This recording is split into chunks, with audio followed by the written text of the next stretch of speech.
ಶ್ರೀ ಗಣಪತಿ ಶಾರದಾ ಗುರುಭ್ಯೋ ನಮಃ.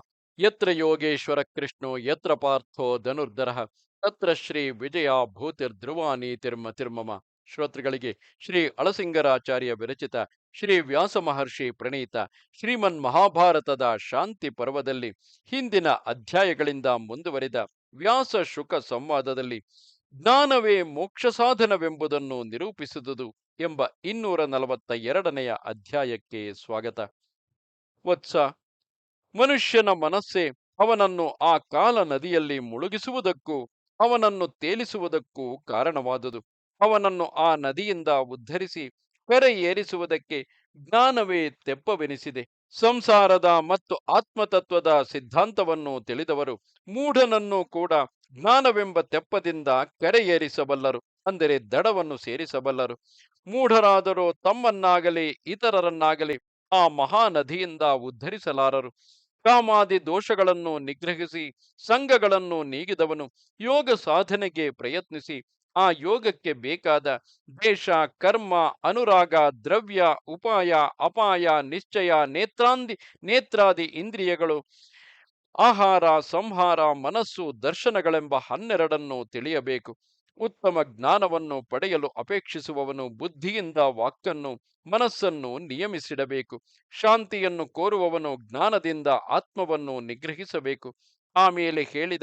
ಈ ಮೇಲೆ ಹೇಳಿದ ಗುಣಗಳುಳ್ಳವನು ದಯಾ ಗುಣವುಳ್ಳವನಾಗಿದ್ದರು, ಕ್ರೂರನಾಗಿದ್ದರು, ವೇದಜ್ಞನಾಗಿದ್ದರು, ವೇದಗಳನ್ನು ತಿಳಿಯದವನಾಗಿದ್ದರು, ಧರ್ಮಶೀಲನಾಗಿದ್ದರು, ಪಾಪರತನಾಗಿದ್ದರು, ಪುರುಷ ಶ್ರೇಷ್ಠನೆನಿಸಿದ್ದರು, ಅಲ್ಪನಾಗಿದ್ದರು, ದಾಟಲು ಸಾಧ್ಯವಾದ ಜರಾಮರಣ ರೂಪವಾದ ಸಂಸಾರ ಸಮುದ್ರವನ್ನು ದಾಟಬಹುದು. ಯಾಗಾದಿ ವೈದಿಕ ಕರ್ಮಗಳಿಂದ ಬ್ರಹ್ಮಪ್ರಾಪ್ತಿಗೆ ಬೇಕಾದ ಫಲವನ್ನು ನಿರಾಕರಿಸಿ ಆತ್ಮ ವಿಚಾರದಲ್ಲಿ ನೆಲೆಗೊಂಡವನು ಶಬ್ದ ಬ್ರಹ್ಮವನ್ನು ಮೀರಿ, ಎಂದರೆ ವೈದಿಕ ಕರ್ಮಗಳ ನಿರ್ಬಂಧವಿಲ್ಲದೆ ಶ್ರೇಯಸ್ಸನ್ನು ಸಾಧಿಸಬಲ್ಲನು. ಅವನಿಗೆ ಆ ಬ್ರಹ್ಮಸ್ಥಾನವನ್ನು ಮುಟ್ಟಿಸಲು ಜೀವ ವಿಶಿಷ್ಟವಾದ ದೇಹವೇ ರಥವಾಗುವುದು. ಧರ್ಮಗಳೇ ಆ ರಥದ ಆಶ್ರಯ ಸ್ಥಾನವು. ಲಜ್ಜೆಯೇ ಅದರ ವರೂಥವು, ಅಂದರೆ ಗುಪ್ತಿ ಎಂಬ ಅಂಗವು. ಉಪಾಯ ಅಪಾಯ ಜ್ಞಾನವೇ ಅದರ ಮೂತಿ. ಅಪಾನವೇ ಅದರ ಅಚ್ಚು. ಪ್ರಾಣವೇ ಅದರ ನೊಗವು. ಆಯಸ್ಸು, ಪ್ರಜ್ಞೆಯು ಅಶ್ವಬಂಧನಗಳು. ಜೀವನೇ ಅದನ್ನು ಹಿಡಿಯತಕ್ಕ ರಶ್ಮಿ. ವೇದನೆಯೇ ಅದರ ಕಡಿವಾಳವು. ಸಚ್ಚರಿತ್ರವೇ ಅದರ ಕಟ್ಟುಗಳು. ದರ್ಶನ, ಸ್ಪರ್ಶನ, ಘ್ರಾಣ, ಶ್ರವಣಗಳೆಂಬುವು ಅದರ 4 ಕುದುರೆಗಳು. ಪ್ರಜ್ಞೆಯೇ ಅದರ ನಾಭಿ. ವೇದಗಳೇ ಅದರ ಚಾಟಿ. ಜ್ಞಾನವೆಂಬುದು ಸಾರಥಿ. ಕ್ಷೇತ್ರಜ್ಞನೇ ರಥಿಕನು. ಶ್ರದ್ಧಾ ತಪಸ್ಸುಗಳು ಅದರ ಮುಂದಾಳುಗಳು. ತ್ಯಾಗವು ಬೆಂಗಾವಲು. ಶೌಚವು ಅದು ಹೋಗತಕ್ಕ ದಾರಿ. ಧ್ಯಾನವೆಂಬುದು ಅದರ ಗಮ್ಯ ಸ್ಥಾನವು. ಇಂತಹ ರಥವು ಕೊನೆಗೆ ಬ್ರಹ್ಮವನ್ನು ಸೇರುವುದು. ಅಕ್ಷರವೆನಿಸಿದ ಆ ಬ್ರಹ್ಮವೆಂಬ ಗಮ್ಯ ಸ್ಥಾನವನ್ನು ಸೇರುವುದಕ್ಕಾಗಿ ಪುರುಷನು ಪ್ರಪಂಚವೆಂಬ ದೊಡ್ಡ ಅರಣ್ಯದ ಮಾರ್ಗವಾಗಿ ಆ ರಥವನ್ನು ನಡೆಸಿಕೊಂಡು ಹೋಗಬೇಕಾಗಿದೆ. ಅದನ್ನು ಬಹಳ ಶೀಘ್ರದಲ್ಲಿಯೇ ಸೇರತಕ್ಕ ಉಪಾಯವೇನು ಎಂಬುದನ್ನು ತಿಳಿಸುವೆನು ಕೇಳು. ಮನಸ್ಸನ್ನು ಒಂದೇ ಕಡೆಯಲ್ಲಿ ನಿಲ್ಲಿಸಿಡುವುದು ಧಾರಣೆ ಎನಿಸುವುದು. ನಿಯಮನಿಷ್ಠನಾದ ಯೋಗಿಯು ಅದನ್ನು ಪೂರ್ಣವಾಗಿ ಸಾಧಿಸಬಲ್ಲನು.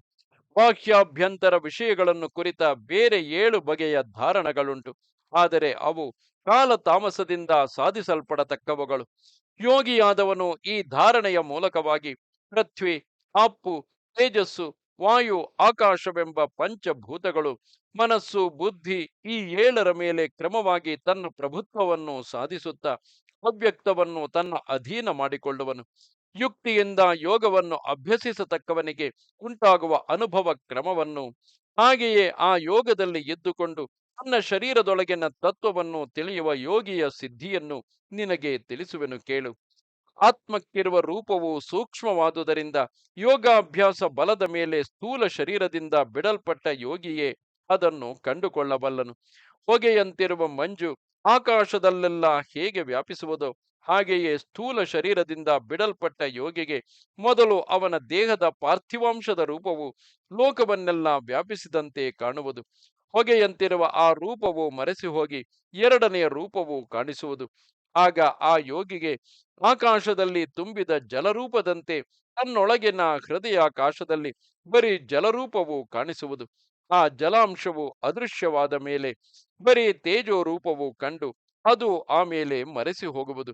ಅದರಿಂದ ಆಚೆಗೆ ಬರೀ ವಾಯುರೂಪವು ಹಳದಿಯ ಬಟ್ಟೆಯಂತೆ ಕಾಣಿಸುತ್ತಿದ್ದು ಕ್ರಮವಾಗಿ ಅದು ಮರೆಸಿ ಹೋಗುವುದು. ಆಮೇಲೆ ಬರೀ ಆಕಾಶ ರೂಪವು ಕಾಣಿಸಿ ಆಮೇಲೆ ಅದೂ ಮರೆಸಿ ಹೋದ ಮೇಲೆ ಯೋಗಿಗೆ ಬುದ್ಧಿ ರೂಪವು ಪ್ರಕಾಶಿಸುವುದು. ಆ ಬುದ್ಧಿಯು ಅಹಂಕಾರ ಸ್ಥಾನದಲ್ಲಿ ಲಯಿಸುವುದು. ಇಂತಹ ಹಲವು ರೂಪ ಸ್ಥಿತಿಗಳ ಮಾರ್ಪಾಡುಗಳಿಂದ ಯೋಗಿಗೆ ಉಂಟಾಗುವ ಫಲ ವಿಶೇಷಗಳನ್ನು ತಿಳಿಸುವೆನು ಕೇಳು.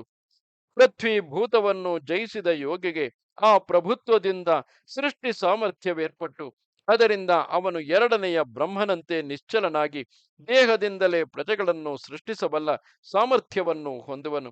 ವಾಯುವೆಂಬ ಭೂತವನ್ನು ಸಾಧಿಸಿದ ಯೋಗಿಯು ತನ್ನ ಕೈ ಕಾಲು ಅಥವಾ ಪಾದಾಂಗುಷ್ಟದಿಂದಲೇ ಭೂಮಿಯನ್ನು ನಡುಗಿಸಬಲ್ಲವನಾಗುವನು. ವೇದೋಕ್ತವಾದ ವಾಯುವಿನ ಗುಣವೇ ಇದು. ಆಕಾಶವೆಂಬ ಭೂತದ ಜಯದಿಂದ ಯೋಗಿಯು ಆ ಆಕಾಶಕ್ಕೆ ಸಮಾನವಾದ ರೂಪವನ್ನು ಹೊಂದುವುದರಿಂದ ಆಕಾಶದಲ್ಲಿ ತನಗೆ ತಾನೇ ಪ್ರಕಾಶಿಸುವುದಕ್ಕೂ ಇಷ್ಟ ಬಂದಂತೆ ಮರೆಸಿಕೊಳ್ಳುವುದಕ್ಕೂ ಸಮರ್ಥನಾಗುವನು. ಅಗ್ನಿ ಜಯದಿಂದ ಯೋಗಿಯು ಇತರರಿಗೆ ನೋಡುವುದಕ್ಕೆ ಸಾಧ್ಯವಾಗದಂತೆ ದೇದೀಪ್ಯಮಾನನಾಗುವನು. ಜಲವನ್ನು ಜಯಿಸುವುದರಿಂದ ಯೋಗಿಯು ಅಗಸ್ತ್ಯ ಮುನಿಯಂತೆ ನದಿ ತಟಾಕಾದಿ ಜಲಾಶಯಗಳನ್ನೆಲ್ಲ ಆಪೋಷಣ ಮಾಡುವ ಶಕ್ತಿಯುಳ್ಳವನಾಗುವನು. ಅಹಂಕಾರವನ್ನು ಜಯಿಸಿದ ಯೋಗಿಯು ಮೇಲೆ ಹೇಳಿದ 5 ಭೂತಗಳನ್ನು ವಶ ಮಾಡಿಕೊಳ್ಳಬಲ್ಲವನಾಗುವನು. ಈ 6ಕ್ಕೂ ಆತ್ಮಭೂತವಾದ ಬುದ್ಧಿಯನ್ನು ಜಯಿಸಿದವನು ಸರ್ವಶಕ್ತನಾಗಿ ಅಣಿಮಾದಿ ಅಷ್ಟೈಶ್ವರ್ಯಗಳನ್ನು ಪಡೆಯಬಲ್ಲನು. ಅಲ್ಲದೆ ಅವನ ಪ್ರಜ್ಞೆಯು ನಿರ್ದುಷ್ಟವಾಗಿ ನಿಸ್ಸಂದೇಹವಾಗಿ ಸಮಸ್ತ ವಿಷಯಗಳನ್ನು ಸಾಕ್ಷಾತ್ಕರಿಸಬಲ್ಲದು. ಇದರಿಂದ ಬುದ್ಧಿ ಮೊದಲಾದವುಗಳೊಡನೆ ವ್ಯಕ್ತವೆನಿಸಿದ ಆತ್ಮರೂಪವು ಅವ್ಯಕ್ತವಾದ ಪರಮಾತ್ಮನಲ್ಲಿ ಪೂರ್ಣವಾಗಿ ಲಯಿಸುವುದು.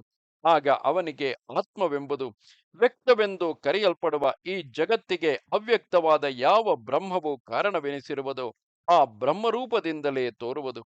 ಅವ್ಯಕ್ತವಾದ ಆ ಬ್ರಹ್ಮವನ್ನು ಕುರಿತ ವಿದ್ಯೆಯನ್ನು ನಿನಗೆ ತಿಳಿಸುವೆನು ಕೇಳು.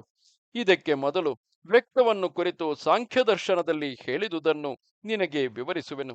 ಯೋಗ ಸಾಂಖ್ಯ ದರ್ಶನಗಳೆರಡರಲ್ಲಿಯೂ ಒಂದೇ ವಿಧವಾಗಿ 25 ತತ್ವಗಳು ಹೇಳಲ್ಪಟ್ಟಿವೆ. ಅವುಗಳ ವಿಶೇಷ ಲಕ್ಷಣಗಳೇನೆಂದರೆ ಜನ್ಮ, ವೃದ್ಧಿ, ಜರ, ಮರಣಗಳೆಂಬ 4 ಲಕ್ಷಣಗಳು ಎಂದರೆ ಹುಟ್ಟುವುದು, ಬೆಳೆಯುವುದು, ಮುದಿಯಾಗುವುದು, ಸಾಯುವುದು ಎಂಬಿ 4 ವಿಕಾರಗಳು. ಈ 4 ಲಕ್ಷಣಗಳು ಯಾವುದಕ್ಕುಂಟೋ ಅದು ವ್ಯಕ್ತವೆನಿಸುವುದು. ಆ ಲಕ್ಷಣಗಳು ಇಲ್ಲದುದು ಯಾವುದೋ ಅದು ಅವ್ಯಕ್ತವೆನಿಸುವುದು. ವೇದಗಳಲ್ಲಿಯೂ ಆ ವೇದಗಳನ್ನು ಅನುಸರಿಸಿದ ಇತರ ಸಿದ್ಧಾಂತಗಳಲ್ಲಿಯೂ ಆತ್ಮವೆಂಬುದು 2 ವಿಧವಾಗಿ ನಿರೂಪಿಸಲ್ಪಡುವುದು. ಅವುಗಳಲ್ಲಿ ಜೀವಾತ್ಮವೆಂಬ ಮೊದಲನೆಯದನ್ನು ಹಿಂದೆ ಹೇಳಿದ ಜನ್ಮಾದಿ 4 ಲಕ್ಷಣಗಳುಳ್ಳದ್ದಾಗಿ ಧರ್ಮಾರ್ಥ ಕಾಮ ಮೋಕ್ಷಗಳೆಂಬ 4 ಬಗೆಯ ಪುರುಷಾರ್ಥಗಳಿಗೆ ಆಧಾರವಾದ ಬುದ್ಧಿ ಎಂದು ಹೇಳುವರು. ಇದು ವ್ಯಕ್ತವಾದುದು. ಅವ್ಯಕ್ತವಾದ ಆತ್ಮನಲ್ಲಿ ಇದು ಹುಟ್ಟುವುದು. ಸತ್ವವೆಂಬ ಜಡ ಪ್ರಕೃತಿ ಮತ್ತು ಕ್ಷೇತ್ರಜ್ಞನೆಂಬ ಆತ್ಮವು ಇವೆರಡು ಅವ್ಯಕ್ತ ಲಕ್ಷಣಗಳುಳ್ಳದ್ದು. ಈ 2 ಬಗೆಯ ಆತ್ಮಗಳು ಇಂದ್ರಿಯಾರ್ಥಗಳಲ್ಲಿ ತಗುಲಿ ಬೀಳುವ ಸ್ವಭಾವವುಳ್ಳವು. ಆ ಇಂದ್ರಿಯಾರ್ಥಗಳು ನೀಗಿ ಅವುಗಳಿಗಿಂತಲೂ ಬೇರೆಯಾದ ಆತ್ಮಸ್ವರೂಪವನ್ನು ತಿಳಿಯುವುದೇ ಜ್ಞಾನಿಗಳ ಲಕ್ಷಣವೆಂದು ತಿಳಿ. ಅಹಂಕಾರ ಮಮಕಾರಗಳನ್ನು ಬಿಟ್ಟು ದ್ವಂದ್ವರಹಿತನಾಗಿ ಸಂಶಯಗಳನ್ನೆಲ್ಲ ನೀಗಿಸಿಕೊಂಡು ಯಾರಲ್ಲಿಯೂ ಕೋಪ ದ್ವೇಷಗಳಿಲ್ಲದೆ ಅಸತ್ಯವನ್ನಾಡದೆ ತನ್ನನ್ನು ದೂರಿದರೂ ಕೈ ಎತ್ತಿ ಹೊಡೆದರೂ ಅವರಲ್ಲಿ ಪ್ರಿಯವನ್ನೇ ತೋರಿಸುತ್ತಾ ಮತ್ತೊಬ್ಬರಿಗೆ ಕೇಡನ್ನು ಬಯಸದೆ ಮನೋವಾಕ್ಕಾಯಗಳನ್ನು ಅಡಗಿಸಿ ಸರ್ವಭೂತ ಸಮನಾಗಿ ನಡೆದುಕೊಳ್ಳುವವನು ಬ್ರಹ್ಮಸಾಮ್ಯವನ್ನು ಹೊಂದುವನು. ವಿಷಯ ಸುಖಗಳಲ್ಲಿ ಅಪೇಕ್ಷೆ ಇಡದೆ ಅದನ್ನು ಪೂರ್ಣವಾಗಿಯೂ ನಿರಾಕರಿಸದೆ ಬಂದುದನ್ನು ಗ್ರಹಿಸುತ್ತಾ ದೇಹಧಾರಣೆಗೆ ಬೇಕಾದಷ್ಟನ್ನೇ ಅನುಭವಿಸುತ್ತಾ ಶೋಕ ಲೋಭಗಳನ್ನು ನೀಗಿ ಇಂದ್ರಿಯಗಳನ್ನು ಅಡಗಿಸಿ ವಿಹಿತ ಕರ್ಮಗಳನ್ನು ನಡೆಸುತ್ತಾ ವೇಷ ವಸ್ತ್ರಾದಿಗಳನ್ನು ಅಷ್ಟಾಗಿ ಗಮನಿಸದೆ ಅದನ್ನು ಪೂರ್ಣವಾಗಿಯೂ ಬಿಡದೆ ಉದ್ದಿಷ್ಟ ಕಾರ್ಯಗಳನ್ನು ಬಿಡದೆ ಸರ್ವಭೂತ ಸುಹೃತ್ತಾಗಿ ಶತ್ರು ಮಿತ್ರರೆಂದು ಮಣ್ಣು ಬಂಗಾರವೆಂದು ಭೇದವನ್ನಿಡದೆ ಅವೆಲ್ಲವನ್ನು ಸಮಭಾವದಿಂದ ನೋಡುತ್ತಾ ಕ್ಷಮಾಶೀಲನಾಗಿ ಬ್ರಹ್ಮಚರ್ಯೆಯಲ್ಲಿದ್ದು ವ್ರತ ನಿಯಮ ನಿಷ್ಠನಾದವನು ಸಾಂಖ್ಯ ಮತ ರೀತಿಯಿಂದ ಮುಕ್ತಿಯನ್ನು ಸಾಧಿಸತಕ್ಕ ಯೋಗಿ ಎನಿಸುವನು. ಪಾತಂಜಲ ಯೋಗದಿಂದಲೂ ಮುಕ್ತಿಯನ್ನು ಹೊಂದುವ ಮಾರ್ಗವುಂಟು. ಆ ಯೋಗ ಸಾಧನೆಯಿಂದ ಲಭಿಸಿದ ಅಣಿಮಾದಿ ಐಶ್ವರ್ಯಗಳನ್ನು ನಿರಾಕರಿಸಿದವನು ಮುಕ್ತಿಗೆ ಪಾತ್ರನಾಗುವನು. ಹೀಗೆ ಆಯಾ ಸಿದ್ಧಾಂತದ ಅಭಿಪ್ರಾಯವನ್ನು ಅನುಸರಿಸಿ ಉಂಟಾಗತಕ್ಕ ಜ್ಞಾನ ವಿಶೇಷದಿಂದ ಇಂತಹವರೆಲ್ಲರೂ ದ್ವಂದ್ವರಹಿತರಾಗಿ ಪರಮಾತ್ಮನನ್ನು ಹೊಂದುವರು. ಇದು 242ನೆಯ ಅಧ್ಯಾಯವು. ನಮಸ್ತೆ ಶಾರದೆ ದೇವಿ, ಕಾಶ್ಮೀರ ಪುರವಾಸಿನಿ. ತ್ವಾಮಹಂ ಪ್ರಾರ್ಥಯೇ ನಿತ್ಯಂ, ವಿದ್ಯಾದಾನಂಚ ದೇಹಿಮೆ. ನಮಸ್ಕಾರ.